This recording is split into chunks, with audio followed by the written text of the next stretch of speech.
Details tonight when it comes to the suspects arrested during a tense operation Friday. Police say the men were just moments away from trying to rob an armored truck. Tonight, two of those suspects have made their first appearance before a judge. The third is still hospitalized. He was shot by a SWAT officer during a gun battle. Channel 2's Brandon Walker is joining us live with new information on this case. Brandon? Bill and Lauren, Jeremy Benayabi and Cordera Simmons made a first appearance this afternoon before a federal magistrate judge. As you mentioned, that third suspect did not appear. He has not yet been named, and that is because he is in the hospital after a SWAT officer shot him. That all happened after it's accused that man in question turned toward officers, gun in his possession.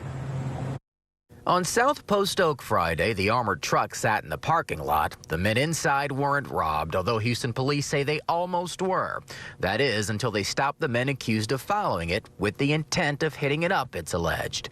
In federal court Monday afternoon, two of the three men police say were involved made a first appearance before a federal judge. 31-year-old Cordera Simmons and 28-year-old Jeremy Benayabi appeared in court. First appearance means no indictment, no plea. Also, no comment yet from Benayabi's attorney.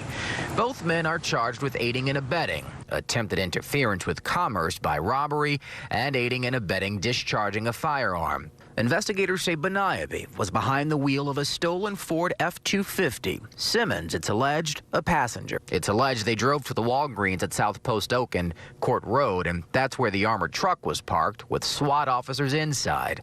A setup. Police say both Benayabi and Simmons are accused of running away after SWAT tried to arrest them.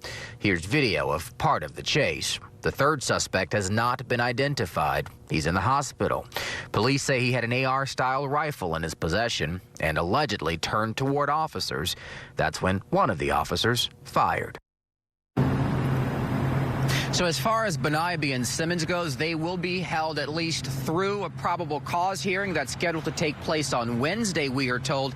Different in this case. Usually it's up to the prosecuting attorneys to argue why bond should not be given. But in this case, it'll be up to the defense to argue why bond should be given. That is, guys, why the two men in question are not considered a threat to the community. Also, they've got to argue why they should not be considered a flight risk.